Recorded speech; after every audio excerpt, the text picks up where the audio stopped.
I see a lot of Entropia videos in my timeline, and some are interesting and fun to watch, for example Laura Spade or Serial Overdrive. Most however are somewhere between 2 and 14 years old and always showcase the same iconic global swirls and brag about a lesser or larger global. Reality however is completely different. Large globals or HOFs, Hall of Fames, can be months apart and the time in between can be utterly destructive for your bankroll. Now I am here to talk about the time in between. And before we do this however something else. There is also quite some negativity towards Entropia Universe, often by younger players with a small or no bankroll, and I honestly say maybe this game isn't for you. Maybe you are indeed better off burning 50 to 100 euros a night in a cafe on alcohol, as this is indeed a much better way to spend your money. But if you really want to seriously try this game, go and watch the beginner's guide first. If you are smart and determined, you will turn a profit. If you're rich and don't want to play much, just invest in the land areas. They pay weekly and once you're done playing, you can always sell your holding for around the same price you sold them and make a guaranteed profit. If you want to play however, then there's only two options remaining for you. If you have a lot of cash to burn, you can go big and gamble.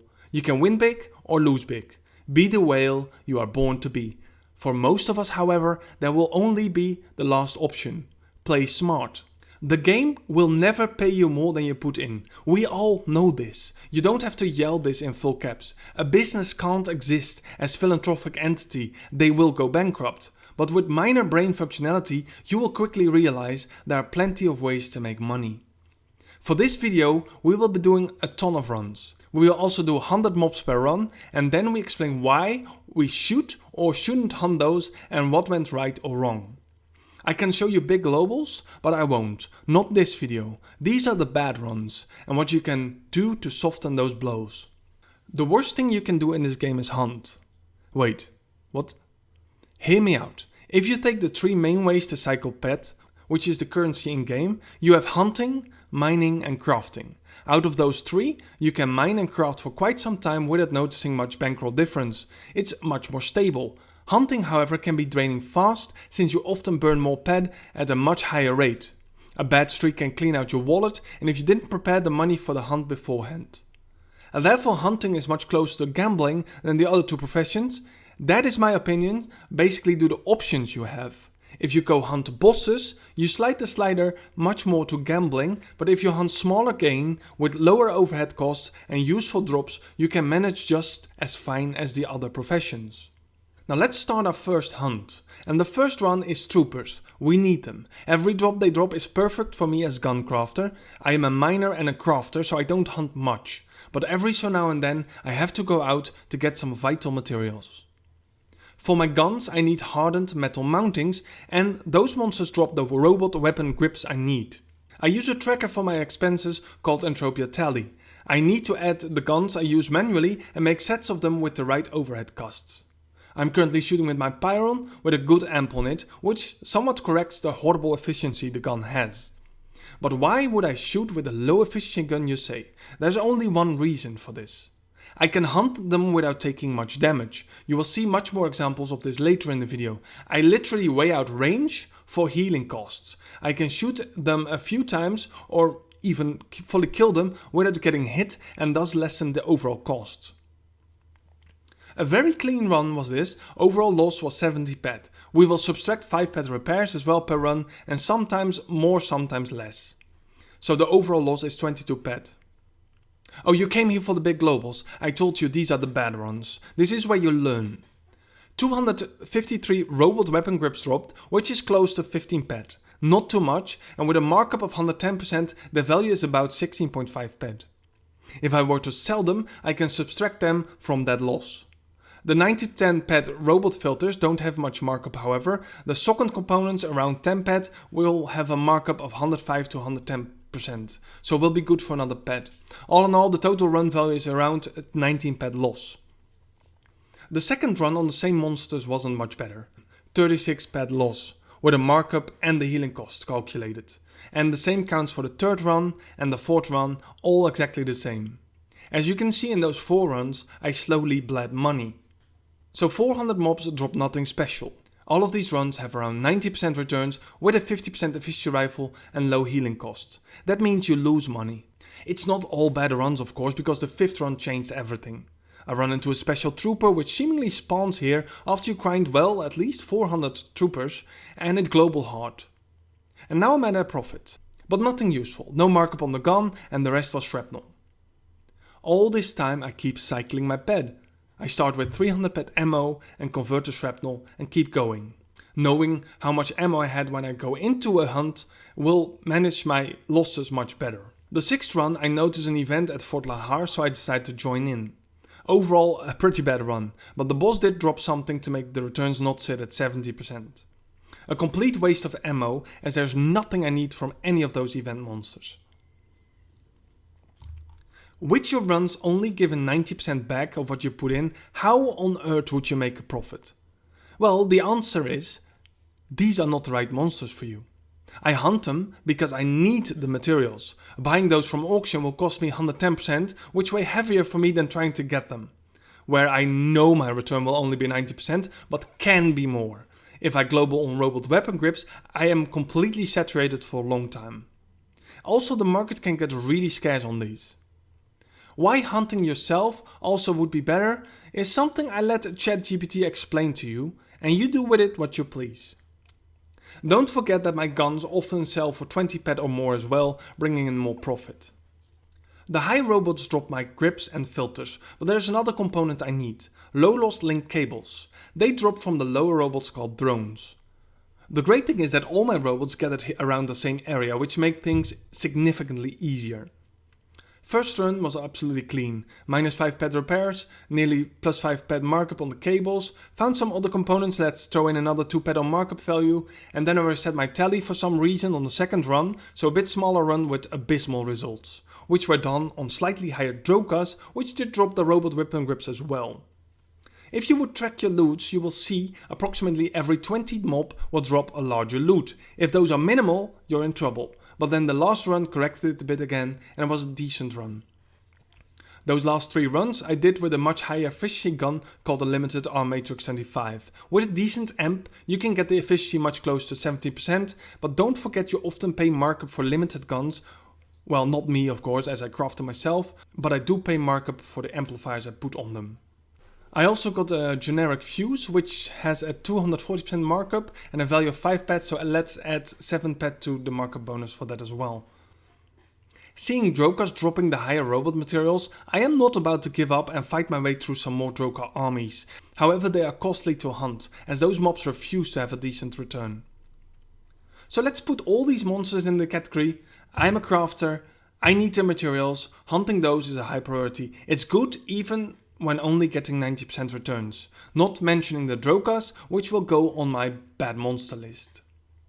Sad as I was about the drokas, I went into gambling mode and hunted some vanguards to feel better. You probably saw some of these orange square cubes as well. They do have a good markup, but depends a lot which variant, so I'll just add 1 ped bonus on that. You'll need those to upgrade your armor later. Vanguards are a great way to global, but the legionaries around them do have nothing of use yet to me, and seeing the markup, no one will. For the next run we arrive at arenas or wave events. And oh, the gambling, the horrifying gamble. Let's solo a boss, we do the Daikiba event near Odysseus Landing, and the waves before it set me up for a massive loss, with barely half returns. And then comes the boss. The only thing useful for bosses are combat tokens, and they can drop from any boss. I cycle a full 100 ped to kill it. Remember that a mob can easily drop only 25% of the money you shoot in. If a monster returns 25%, to maybe 150% on average, you can lose so much on bosses as you need to be either lucky, which is gambling, or not. Consistency is the key to balance out your loot. Added that only 1 in 20 will drop a higher loot, you have a 5% chance that the boss will drop any good. Of course it globals, believe me, it sometimes didn't, but barely evens out the input. Not considering the healing I need for this fight and the repairs. After reaching 100 kills, the returns were only about 77%, which is very bad.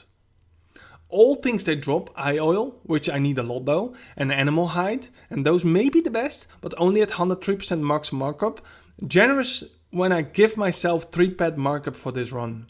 In the defense of this wave event, tier 2 components can be dropped by Daikibas, especially in this wave event, which will have a 300% markup. So let's put those hunts in the category of global hunting. And now let's hunt for quests. And I'm still on a Rextellum quest. I have got some massive globals on those. I got an empty skill implant from those, selling for 600% markup, but those fall into a whole different category of risk. The first run instantly had only 82% return, which, while cycling nearly 500 pet, is abysmal and devastating. The spleen oil has no markup, and the only thing of value here are the output amplifier components, which I got 24 in the first run for around 10 pet, with a 150% markup is about a 5 pet markup bonus. Maybe tier 9 components, which for this run was 1.4 pet with 175% markup, so I add another 1 pet. 2 more runs on Rextellum is just consistent losses. The high pet cycle makes the losses even more impactful. This quest hunting of course has a reward, combat tokens, or in this case a lot of skill experience, but keeping up 90% returns on such a high pet cycle without any loot you can turn into a profit is a guaranteed way to lose a lot of money. So let's put those in the category quest hunting. Afterwards I did some random mobs just to give an example of what they give back. So for example the Allophils, which is another eye oil farm for me. The things they drop don't really have a high markup. Overall the run went decent, but will probably most of the times be a loss. And to change things up afterwards I went for Pfeffoids, and they heal fast, so they have a high regeneration, which is very costly. And by god those returns. Every single loot is not even 50% of what you should in. From the get-go I realized those mobs will never be a profit. The tier 5 components of course have a high markup, but if they just drop once in 100 kills, it's just not enough to justify hunting those. Thyroid Oil has a 103% markup, so I can add max 5 pet markup value on this run. The loot table is completely broken, and maybe go for the advisor or other bosses, but those are a definite no for me. So let's go to another category of hunting, and I call it Markup Hunting. You look for monsters that have a high markup on decently common drops, and one such mob is the Thorophoid. They do drop pancreas oil, which have no markup, but I need them for my level 2 plastic springs, aka high level guns. So this is a crafting component for me, which makes them more plausible for me to hunt. Now they drop also the elusive tier 3 component, and decently regularly. Tier 3 components have a markup of over 500%, 600% if you're lucky. If you can get 1 component per 20 mobs, you'd be on a decent run. This first run was a bit higher. Of course with only 0.2 value, you still only win 5 pet per run, but sometimes that's just enough to tilt the balance in your favor. You could spend some time seeing which components or materials have a high markup and then choose which target to hunt. Thorophoid Shamans have a very high cold damage, so you may want to invest in some cold plating. Ghost has some natural resistance to cold, which is a great start. Don't forget that runs can still massively backfire, but consistency remains key. If you like the risk, you go global hunting, but it's a good way to get your credit card depleted. If you're a crafter, never hunt monsters you don't need. If you do want to hunt, go get markup hunts, they are by far the safest way to hunt. You could try wave events, but focus on the ones with good markup on the wave monsters, and combat tokens have a high markup as well, so that can soften the blows, but don't always drop. Try to bring friends to boss fights to neutralize the big losses, which of course also will soften the big wins, but is just a much better way to go at it. All in all, I love hunting, I got some great globals, but I have a much harder time to manage my bankroll, and by far the biggest risk of the 3 main activities in Entropia Universe. So I do hope you learned something from this video, and I hope to see you in Entropia.